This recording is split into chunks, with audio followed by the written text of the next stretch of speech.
Nangyari daw po kasi yung insidente po noon bago po siya pumasok ng school. Magwawan po ng pasado po, sinalubong na daw po siya ng saksak. So akala po ng teacher, sinuntok lang po siya. Saan eksakto nangyari to? Sa loob na eskwela? Sa loob po ng school po, sa Moonwalk National High School po. Ang pinapalabas po doon, siya po yung nambully. Kasi kami po yung nakakakilala sa kapatid ko. Alam po namin na kami po yung mas aid at nakakatanda. Hindi niya po magagawa yung mambuli. Sa ngayon po sir, nasa kustudiya po ng youth homes po at kasalukuyan pong nag-underwent po kayo ng inquest proceeding po sa prosecutor po ng Parañaque. Subaybayan natin, magtulong-tulong tayo. Tutulong din kami para ma-monitor itong kaso na ito, no? Muli, kami ay nakikiramay, no? Oo.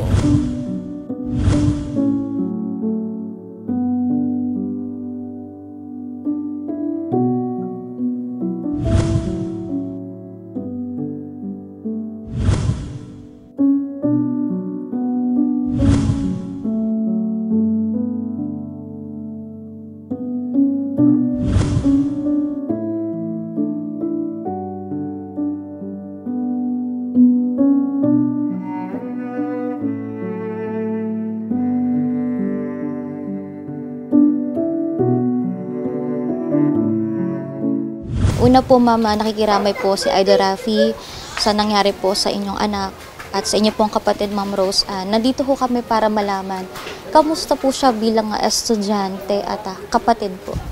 Okay naman siya ma'am, masaya yung bata naman siya ma'am.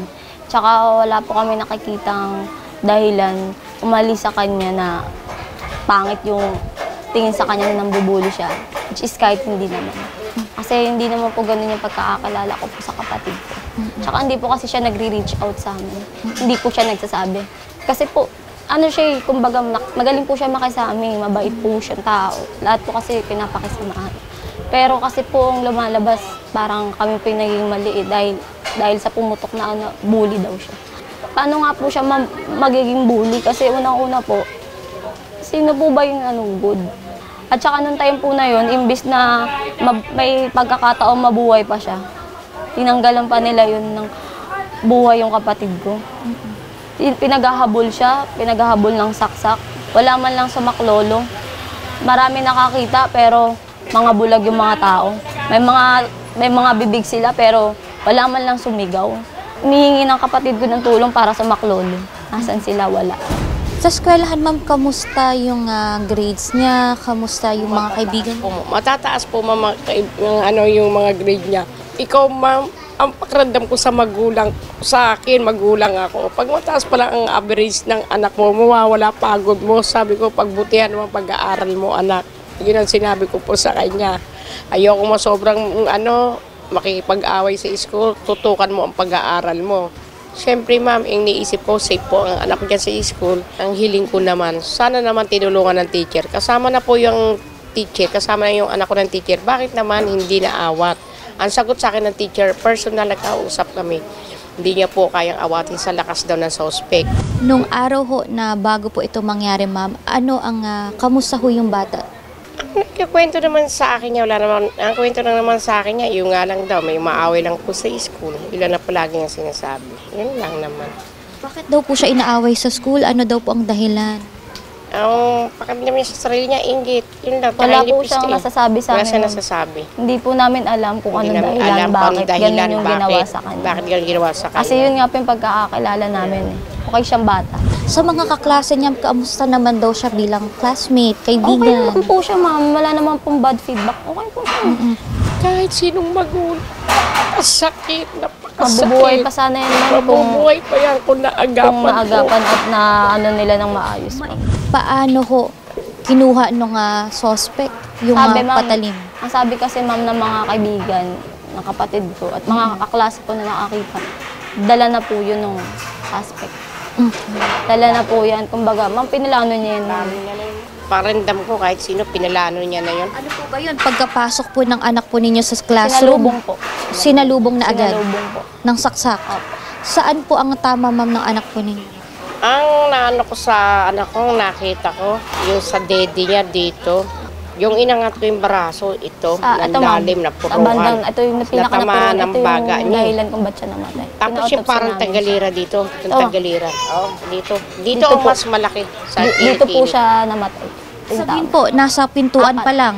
Sinalubong na po Nas siya. pintuan pa lang ng classroom, Sinalubong sinalubong na. Ang sinasabi po kasi dyan, parang nagkaroon daw ata sila ng alitan. At ang sinasabi na guidance. Wala naman po kami alam. Hindi po kami aware doon. Mga teacher kasi yun, ma'am eh. Ibig sabihin doon, responsibilidad nyo yan bilang guro. Kasi kayo parang tumatayo bilang pangalawang magulang yun. Ikaw ba, anak mo, papayag ka na makita mo sasaksakin sa harap mo? Wala ka bang gagawin? Bakit hindi mo nagawa ng paraan? Bakit hindi mo inawat? Kasi nanumpa ka eh. Kaya mo protektahan yung mga estudyante mo. Bakit parang hindi mo natupad yung sinasabi mo na kaya mo iligtas, kaya mo pangatawan, kaya mo pangalagaan yung mga estudyante mo? Bakit hindi mo nagawa yun? Bakit yung pinabayaan? Unang-una dapat na-responde niyo yan. Sa tigilan nyo na po yung pag-reach out sa kapatid ko na bullying po siya or mga picture po. Kasi wala po yung kilalaman sa insidente. Pinag-uusapan po dito yung buhay po ng kapatid ko.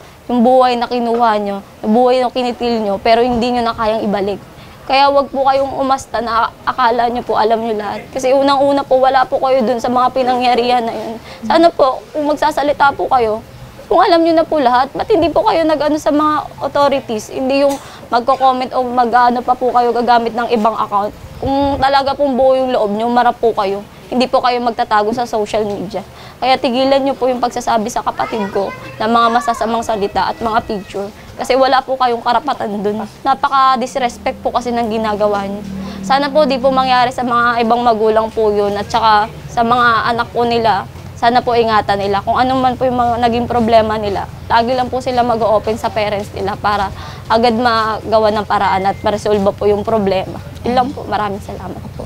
Samahan din muna namin kayo sa PNP no, for follow-up sa investigation nila. Pangalawa po, sa ibang pagkakataon po, pupunta rin ho tayo ng DepEd. Nang sa gayon ay formally ho ay ma-endorse ho natin yung nangyaring insidente sa inyo pong anak. Sa ngayon po, ma'am, magbibigay din po siguro kami ng burial assistance po sa inyo. Makabawas man lang po no, sa gastusin po natin dito sa burol at hopefully po pa yung itutulong po ng programa, especially sa usapang pag-asikaso no ng hustisya ay hindi po kami magsasawa po na tulungan po kayo.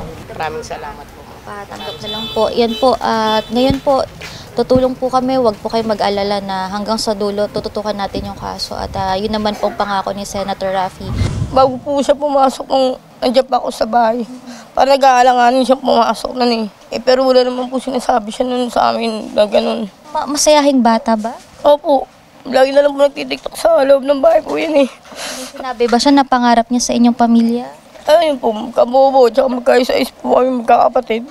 Yung simula na wala si Papa, puro na po eh. Siyempre masakit po yung nawala si Papa, hindi na po kami nag-ayos magkakapatid. Yung isa po nasa Cebu na. Hindi, gusto nga po namin iuwi yung kapatid naming lalaki, kaso wala pa pong pera, pang po niya, flight, pauwi po siya dito. Ano ang mamimiss mo sa kanya? Yung pang-aasar niya po sa akin. Yung lagi niyang yung pang-uurat niya yun. Pero kahit po ganyan yun, mabait po yun eh. Ayan po yung laging uuwi po ako ng madaling araw, siya po yung nagbubukas ng pinto. Pagtatawagin ko, sa chat ko lang, bigla siya magre-reply, sige te, anong oras ka ba uuwi? Ako lagi tinatanong niya, te, anong oras ka uuwi, te? Te, uwi ka ba dito sa bahay? Ay, laging inaano niya sa akin na chat. Opo. Mga nakakaaway ba siya o marami siyang kaibigan? Marami, parang kaibigan po siya, pero sa kaaway po, yun lang yung may pinakita sa akin video niya na nakaaway niya. Tapos yung uling sabi niya sa akin, te, may bumangat sa akin, te, bakla, te. Sabi ko, taga saan yan? Wala naman siya yung sinabi. Basta may bakla sa akin umaabang, ganun. Lagi akong pinag-iinitan. Eh, minsan po, wala naman po ako dito sa bahay. Dahil may ginagawang nag-aasikasa po ako ng paninda namin, minsan po. Eh, mga kapatid ko, may mga trabaho na rin po. Ano ang mensahe mo po sa gumawa nito sa inyong kapatid? Mayroon po yun eh. Tagalugar ko lang po sa Libu eh. Gusto ko lang ginawa sa kapatid ko. Ilang linggo lang namin makakasama ang kapatid ko. Hindi na makatao makakausap namin. Mayroon po talaga eh. Kaya nga pupunta sa loob ng bahay, titignan ko po yung kwarto. Wala na. Lagi kong tinatawag bunso. Nalilito na ako kung sino tatawagin bunso. Wala na po kami matawag na may sasagot po. Bakit? Ano po, wala namin matatawag po dyan sa loob ng bahay namin na bunso. Kaya Sir Raffy, Sir, maraming salamat po sa suporta niyo po sa kapatid ko. Sana po mabigyan lang po ng ustisya yung kapatid ko po. Mayroon para sa amin na ganito po lang yung kalagayan ng kapatid ko. Ay hindi namin alas po. Makausap mo man, mapakinggan yung ano niya. Wala na po eh. Mag-birthday pa naman po siya. Wala na. Ito pong April 24 po. So bibigyan ka namin ng katarang ustisya para maano yung gumawa niya sa'yo. Hindi namin papain na ganyan ka lang.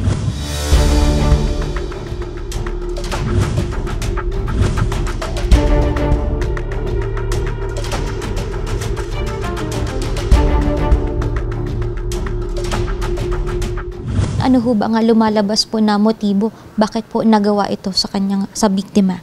Ayon naman po sa suspect, yung nga po, binubuli siya doon sa school.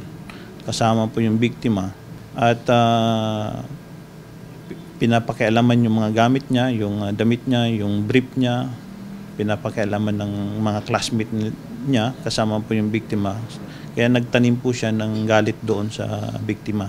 Ho ang nakuha po na patalim po sa kanya?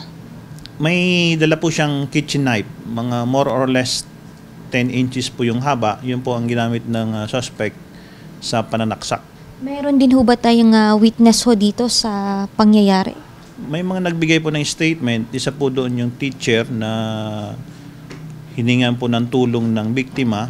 At may nagbigay din po ng statement yung nag-responding security guard at barangay tanod, kung saan sila po ang nag-apprehend doon sa suspect. Paano ho natin nahuli po yung suspect at nakuha po sa kanya yung patalim? Anong nagkaroon po ng pananaksak, immediately humingi po ng tulong yung mga tao doon, kasama na po yung teacher, tumawag po ng security na nasa baba at agad-agad naman pong umakyat yung kanilang security at pag akyat po ng security, nakita po nila yung suspect na may hawak na kutsilyo at agad-agad inapprehend po nila yon.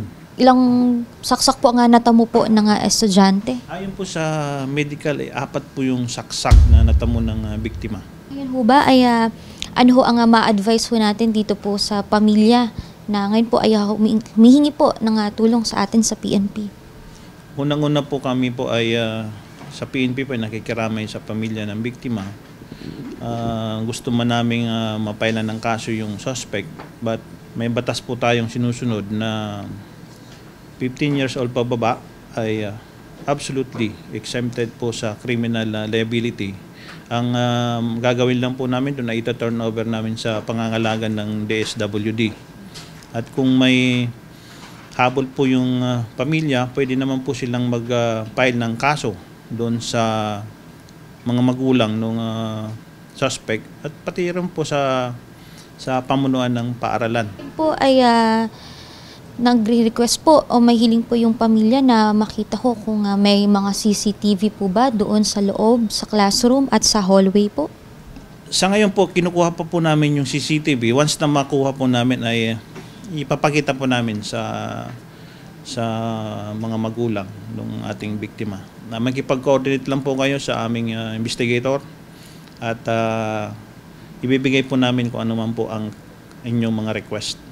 Para po sa peace of mind din po ng family, ang suspect ho natin ay nag-iisa lang po o meron pa ho itong kasabwat? Sa pag-iimbestiga po natin, isa lang po siya. So tuloy-tuloy pa rin po ang ating pangangalap ng information. Hindi pa rin po tapos ang ating pag-iimbestiga. Sa mga, lalong-lalo po sa mga estudyante dito sa Parañaque, kung kayo po ay nakakaranas na pangbubuli sa school, maaari po kayong dumulog sa mga opisyalis ng paaralan. Pwede rin po kayong lumapit sa PNP upang ipagbigay alam ang inyong nararanasan at mabigyan natin ng kaukulang lunas ang pangbubuli kung mayroon man nangyayari. Sa mga magulang po, kailangan po bantayan natin ang ating mga anak at kung nakikita natin na nabubuli sila o may nangbubuli sa kanila o nangbubuli sila sa school, gabayan po natin sila para maging maayos po ang kanilang pag-aaral at ligtas sila pag pumapasok sa eskwelahan. Makakaasa po kayo ma'am, sa PNP ay magiging transparent po ang aming investigation. Wala po kaming kinakampihan dito. Ang gusto lang po namin ay lumabas yung katotohanan.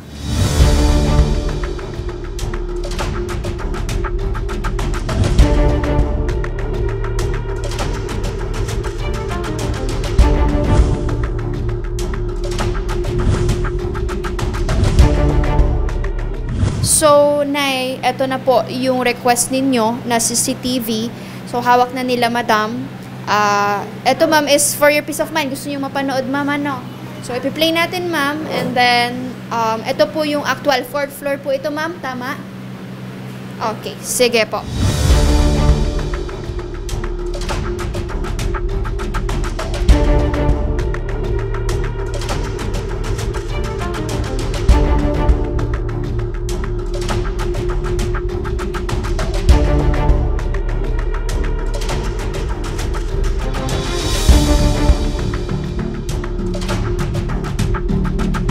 Nakakaawa. Wala na yan. Hindi hirap. Hindi hirap talaga.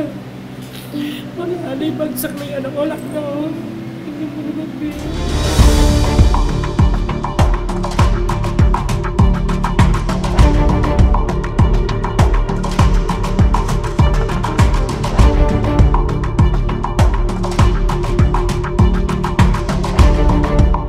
Ayan, ate, Nay, napanood nyo po. Anong masasabi nyo, Ma'am? Okay na po na medyo naibsan na po yung nararamdaman ng nanay ko. Tsaka yung kalungkutan na lumuwag-luwag na po yung kalooban ng nanay ko. Napanood niya na po. At least kahit papano, siguro magkakaroon na po siya ng peace of mind. So lumalabas po sa investigasyon, no, ng Parañaque Police na yung pong ating CICL, yung pong bata. So nakitaan po talaga natin ng elemento ng murder, no. So talagang may tangka po siyang nangyari nga lang po na hindi inaasahan, na hindi po napigilan, no, ng mga otoridad na sa eskwelahan or sa ano, kaya nauwi po sa ganung trahedya. So dahil po sa amin sa investigation at mga pawang minor de edad ang biktima at ang CICL, ano, nagkakaroon po tayo dito ng intervention ng DSWD. So sa ngayon nakakulong po ang bata, or ang bata po ay kasalukuyang nakalagak po doon sa Bahay Aruga o sa DSWD facility para sa rehabilitation or whatsoever na anuman pong programa ng DSWD hanggang sa dumating po siya sa takdang edad niya at doon po ay mabasahan po siya ng sakdal sakasakali po na dumating yung araw. Okay. So yun yung inaantayin natin ngayon, sir. So magkakaroon pa ba ito ng hearing, sir, or we still need to wait hanggang maging 18 siya, or paano ang magiging setup ng hearing, sir, because ang approach natin dito minor yung suspect? Yeah. Tama po kayo.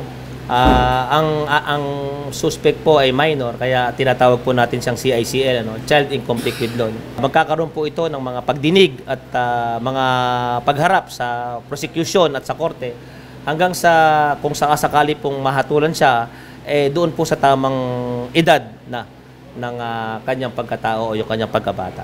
Okay. How about, sir, yung magulang ng bata? Ano naman may liability rin ba sila dito, sir? Yung magulang nitong suspect nga po. Sa liability ng magulang, eskwelahan, yan po ay dinedetermina ng korte. So ang police po ang amin pong authority ay magsampa po ng kaso base lang po sa aming ebidensya. At kung ano man po ang liability, civil man po yan o kung ano man, ang tangi lang pong pwedeng magbigay po niyan ay ang korte po. Buo naman po ang desisyon ninyo, Mami and Ate, na i-pursue ito hanggang sa ma-reach nitong suspect natin yung tamang edad niya. Yes po. Hanggang sa dumating yung punto na mabasahan siya ng tamang proseso po, tsaka yung hustisya po na gusto namin makamit para sa kapatid ko din po. Kumbaga, para na rin po sa peace of mind namin tsaka sa kapayapaan din ng kapatid ko.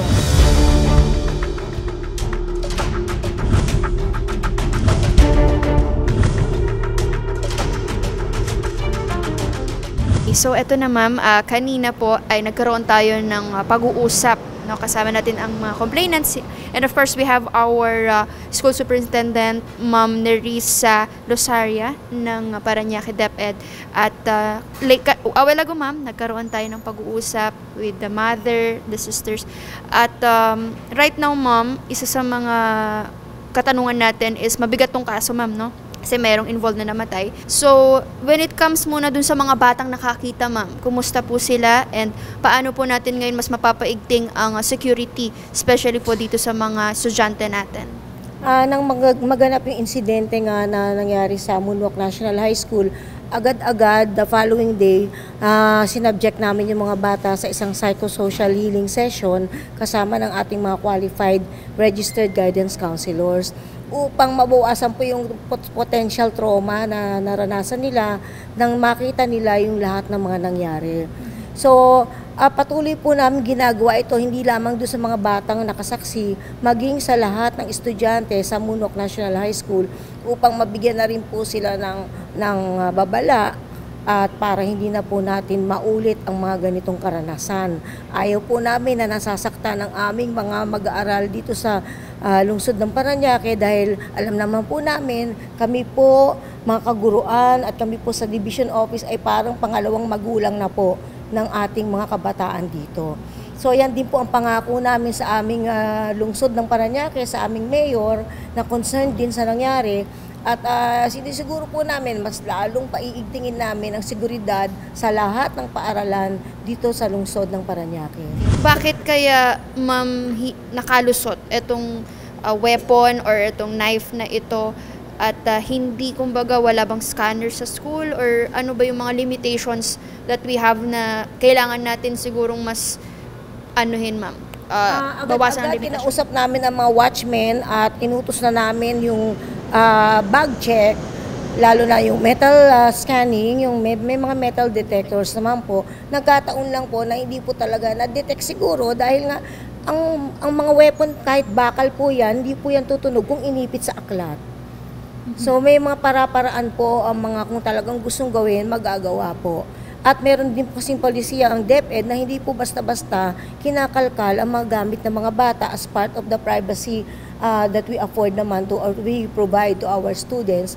Kung kaya't sabi namin talagang magiging na po sa lahat ng paaralan dito sa Parañaque yung security bag check sa pamamagitan po ng metal detector equipment. Plus, kung may tutunog, yung mga bata mismo ang maglalabas ng kanyang mga gamit upang maipakita po sa guro o sa punong guro o sa watchman ang nilalaman ng mga bag para maiwasan na po natin yung pagdadala ng mga ganitong matatalim o mga bagay na nakakasakit sa mga estudyante. Pero what if ito nga, ma'am, na may purpose talaga yung bata na magpuslit ng ganon and then let's say nakalusot siya sa scanner. Ano pa yung other natin na plan B on that, ma'am, na kailangan pa before the class is we will allow the students or sabihin natin mga estudyante na i-open yung kanya-kanyang bag? Actually, ang security po ay magiging sa gate, pagpasok, yung using the metal detector, plus pagdating, inuutos ko na rin po na pagdating mismo, bago po magsimula ang klase, ilalabas na ng mga bata yung laman ng kanilang bags para maipakita sa guro. So, yun na lang po siguro yung security coming from the classroom side and the gate side. Sa totoo lang, napakalaking bagay po nung naitulong ni Miss Robilin sa sitwasyon upang mas mapaigting namin ang pangangalaga sa mga kabataan dito sa Parañaque, lalong-lalo na sa seguridad. So, baka hindi po natin alam kung ano po ang plano ng Diyos. Sabi ko nga, may anghel na po kayo sa langit, pero huwag niyo pong pababayaan ang inyong sarili, lalong-lalo na ang pamilya. Siguro may healing process, may time for healing, pero eventually we will move on from this experience. Mas palawakin lang po natin yung seguridad para po sa mga kabataan, tsaka which is po sa mga magulang din po na yung behavior din po talaga ng mga bata. Talaga dapat alamin po natin kung ano yung nangyayari sa loob ng bahay, sa paaralan din po, para aware din po tayo kung ano yung mga dapat mangyari po. Tsaka para matigil na po yung mga gantong insidente.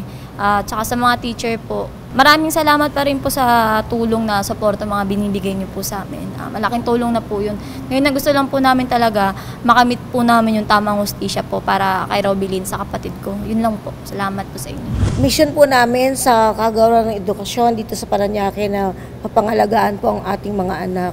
So magtulungan po tayo. Sinisiguro po namin na habang sila ay nasa loob ng aming paaralan, na mas magiging ligtas na po sila. Alam na po namin maayos kung anong aming dapat gawin.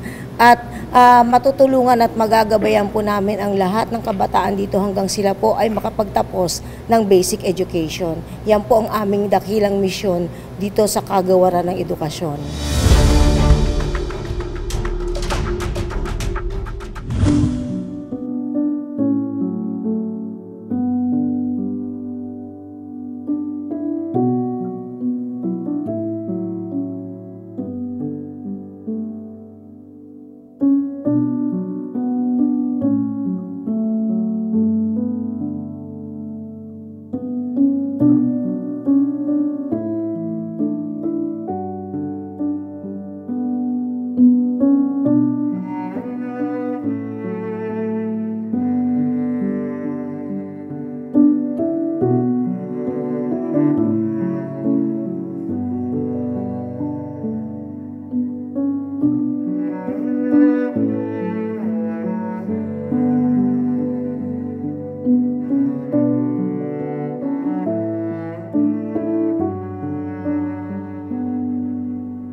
Ano sabi mo, Bunso?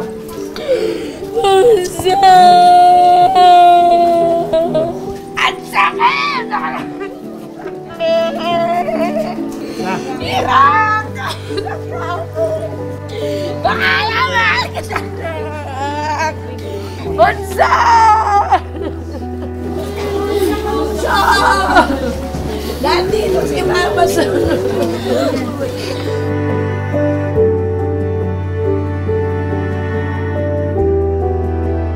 Wala na, so hindi na kita makakasama sa bahay. Ang bigat ang iniwan sa akin, so.